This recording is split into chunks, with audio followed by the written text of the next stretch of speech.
Hello student, welcome to my channel Ajab Gajab English, and today we are discussing one of the poem from grade 11 CBSE NCERT book, and the name of the poem is A Photogram, which is composed by Shirley Towson.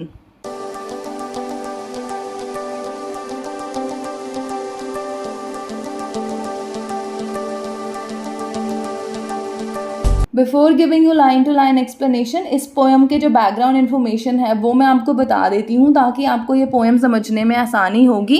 Actually इस particular poem में क्या है, जो poetess हैं उसकी जो mother है, ठीक है, उनकी ऑलरेडी डेथ हो रखी है और जो पोइटेस हैं वो अपनी मदर को याद कर रही हैं, ठीक है, और याद करके ये जो पोएम है उसे लिखा गया है।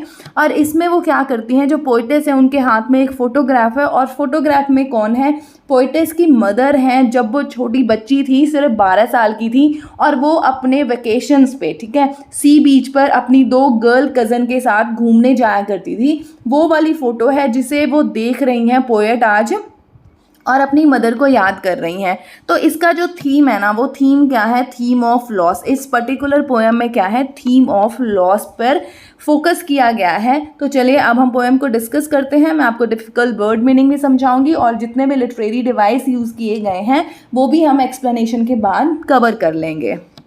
ध्यान से समझिएगा। देखिए सबसे पहले जो लाइन्स हैं वो क्या हैं, the cardboard shows me how it was when the 2 girl cousin went paddling, each one holding one of my mother's hand and she the big girl some 12 years और सो।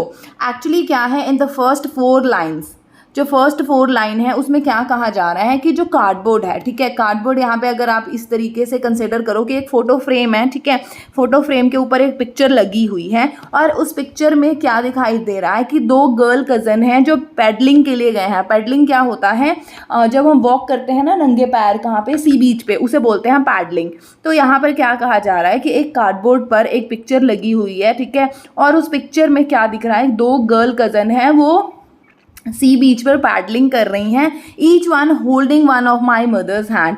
और जो पोइटेस की मदर हैं, ठीक है, वो भी उस फोटोग्राफ में हैं, वो सबसे बड़ी हैं और उनकी एज क्या है, 12 है। और ये दोनों गर्ल कज़न हैं, इन दोनों ने जो पोइटेस की मदर हैं उनका हाथ पकड़ा हुआ है। अगर आप इस पिक्चर में भी देखो तो ये देखो, ये जो 2 लड़कियां हैं, ठीक है, ये 2 लड़कियों ने पोइटेस की मदर का हाथ पकड़ा हुआ है और ये सभी की सभी कहाँ हैं, बीच पर हैं और ये लोग क्या कर रहे हैं, इंजॉय कर रहे हैं। आई होप कि आपको फर्स्ट स्टैंजा अच्छे से क्लियर हो गया होगा।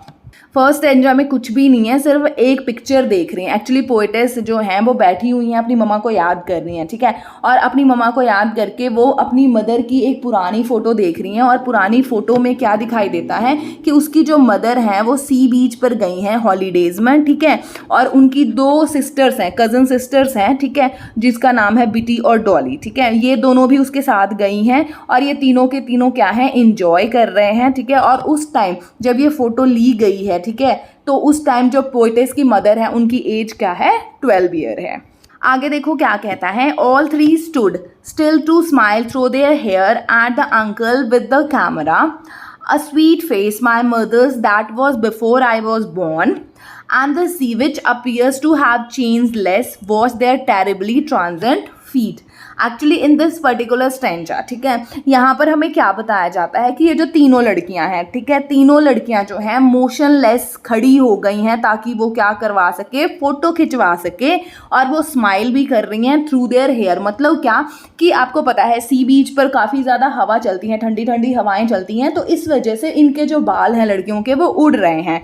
तो इसकी वजह से जब वो स्माइल कर रहे हैं तो जो बाल हैं वो उनके फेस पर भी आ रहे हैं और ये तीनों के तीनों लड़कियां मोशनलेस स्माइल करती हुई खड़ी हो गई हैं और किसकी तरफ देख रही हैं, आर द अंकल, ठीक है, जो पोइटेस की मदर हैं उनके अंकल भी बीच पर गए हैं इन बच्चों के साथ, ठीक है, तो वो जो अंकल के पास एक कैमरा है वो कैमरे की तरफ ये तीनों लड़कियां देख रही हैं। उसके बाद क्या कहता है, अ स्वीट फेस, जो ये तीनों लड़कियां हैं इंक्लूडिंग पोइटेस मदर, ठीक है, इन सभी के फेस कैसे हैं, बहुत ही स्वीट हैं, बहुत ही लवली हैं, ठीक है। उसके बाद जो पोइटेस हैं वो क्या कहते हैं, ये तब की पिक्चर है जब मैं पैदा भी नहीं हुई थी, ठीक है। उसके बाद क्या कहता है, and the sea which appears to have change less.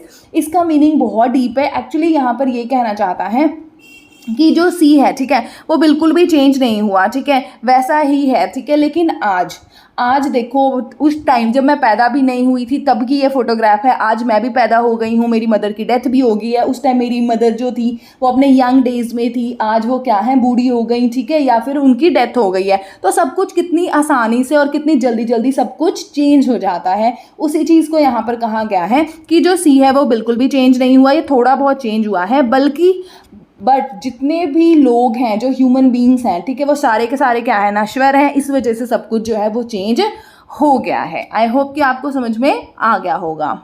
आगे देखो क्या कहता है, some 20-30 years later she would laugh at the snapshot, see Betty and Dolly, she would say and look how they dress us for the beach, the sea holiday was her past, mine is her laughter, both re with a levered ease of loss। Actually in this particular stanza, ठीक है, जो poetess हैं वो क्या बता रही हैं कि इस पर्टिकुलर इंसिडेंट के बाद, ठीक है, इस पर्टिकुलर कौन सा इंसिडेंट, जब पोइटेस की मदर जो है वो सी बीच पर जाती थी अपनी कजन्स के साथ अपना वेकेशन स्पेंड करने, ठीक है, उस पर्टिकुलर इंसिडेंट को 20-30 साल हो गए हैं, ठीक है, 20-30 साल बाद जब भी मेरी मदर इस फोटो को, स्नैपशॉट मतलब फोटो, इस फोटो को देखती है तो बहुत ज़्यादा खुश हो जाती है और बहुत ज़्यादा हंसती है। क्यों? और वो इस वजह से हंसती है और वो ये भी कहती है कि अरे देखो बिटी और डॉली, बिटी और Dolly is the name of the cousins, ठीक है, जो कजन सिस्टर है ना जो पोएटेस की मदर की, उनका नाम है वही बीटी और डॉली। तो यहाँ पर क्या कहा जा रहा है कि इस पर्टिकुलर इंसिडेंट के 20-30 साल बाद, ठीक है, जब भी मेरी मदर इस फोटो को देखती हैं तो बहुत खुश हो जाती है और कहती है अरे ये देखो किस तरीके से बीटी और डॉली ने कपड़े पहने हुए हैं और हम कैसे तैयार हुआ करते थे जब भी हमें बीच पर जाना होता था, ठीक है। उसके बाद क्या कहा जाता है, the sea holiday was her past, कि the favourite time of my mother, ठीक है, जब मेरी मम्मा यंग थी, ठीक है, छोटी बच्ची थी, उनका फेवरेट टाइम क्या था, जब वो सी बीच पर जाती थी अपना हॉलीडे सेलिब्रेट करने। माइन इज़ हर लाफ्टर, मतलब क्या है कि जब मैं अपनी मदर के साथ बैठती थी, उनकी ओल्ड मेमोरीज डिस्कस करती थी, अपनी माँ को खुश होते हुए देखती थी, तो वो चीज़ मेरा भी पास टाइम बहुत अच्छा था, मेरा भी बेस्ट फेवरेट टाइम था। लेकिन आज क्या है, हम दोनों के दोनों जो है वो लॉस में जी रहे हैं। इसका मतलब क्या हो गया कि मेरी मदर का जो फेवरेट टाइम था जब वो छोटी बच्ची थी वो भी ख़त्म हो चुका है और मेरी मदर की डेथ हो गई, तो मेरा जो फेवरेट टाइम था when I spend time with my mother वो भी ख़त्म हो गया है। तो अभी हम दोनों के पास क्या है, सिर्फ और सिर्फ पेन है, सफरिंग है, और एक तरीके से आप कह सकते हो कि हम दोनों ने अपना जो बेस्ट फेवरेट टाइम था उसे गुम कर दिया है, हम खो चुका है हमसे। देखो अब जो लास्ट की 4 लाइन्स है उसमें क्या कहा जाता है, now she has been dead nearly as many years that girl lived and of this circumstance there is nothing to say at all, it's silence silences.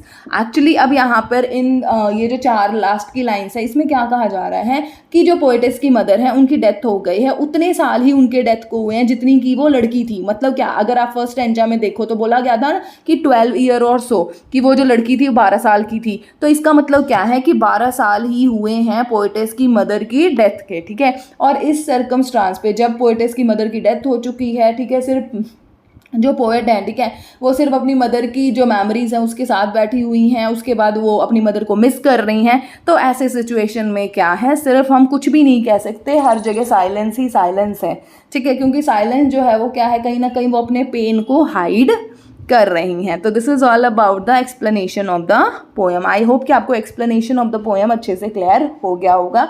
तो चलिए अब हम लिटरेरी डिवाइस भी डिस्कस कर लेते हैं।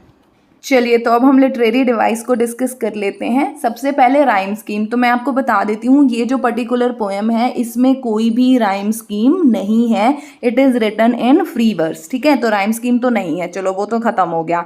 जो दूसरा literary device which is used in this particular poem is alliteration. Alliteration क्या होता है, जब 2 कॉन्जिक्यूटिव वर्ड्स, 2 या 2 से ज़्यादा भी कॉन्जिक्यूटिव वर्ड स्टार्ट होते हैं with the same consonant sound, तो उसे हम बोलते हैं क्या, एलिट्रेशन। अगर आप यहाँ पे देखो माय मदर, ये दोनों के दोनों वर्ड जो हैं वो कॉन्जिक्यूटिव वर्ड्स हैं और दोनों स्टार्ट होते हैं विद द साउंड म, ठीक है, और ये कॉन्सोनेंट साउंड है। तो यहाँ पे कौन सा लिटरेरी डिवाइस यूज़ किया गया है, एलिट्रेशन, ठीक है। Next literary device which is used in this particular stanza is enjambment. Enjambment क्या होता है, जब एक ही सेंटेंस, ठीक है, एक ही सेंटेंस 2 लाइन में कंटिन्यू करता है विदाउट एनी पंक्चुएशन मार्क्स, तो उसे हम क्या बोलते हैं, एंजाबमेंट। तो यहाँ पर देखो ये जो फर्स्ट सेंटेंस है, ठीक है, वही कंटिन्यू कर रहा है सेकेंड लाइन में भी, तो यहाँ पर कौन सा लिटरेरी डिवाइस यूज किया गया है, एंजाबमेंट। इस पर्टिकुलर स्टेंजा में भी एलिट्रेशन यूज़ हुआ है। यहाँ पर देखो, जैसे कि यहाँ पे लिखा हुआ है माय मदर, ठीक है। तो यहाँ पर दोनों कॉन्सिक्यूटिव वर्ड हैं, स्टार्ट हो रहे हैं with the same consonant sound म, तो यहाँ पे कौन सा लिटरेरी डिवाइस है, alliteration.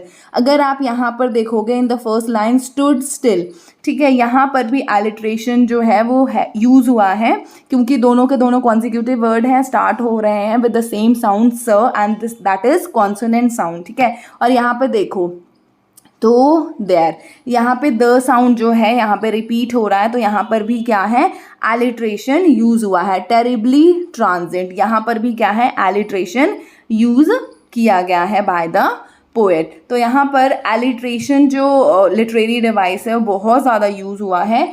Next literary device which is used here is oxymoron. Oxymoron क्या होता है, जब दो अपोजिट मीनिंग वाले वर्ड इकट्ठे यूज होते हैं ना, तो उसको हम बोलते हैं ऑक्सीमोरॉन। देखो, लेबर्ड का मतलब क्या हो गया, जो बहुत ही डिफिकल्ट है, ठीक है, और ईज का मतलब क्या हो गया, easily, laboured ease of loss. तो यहाँ पर जो है लेबर्ड और ईज दोनों अपोजिट वर्ड के मीनिंग को इकट्ठे यूज किया गया है, तो यहाँ पे कौन सा लिटरेरी डिवाइस यूज किया गया है, ऑक्सीमोरॉन।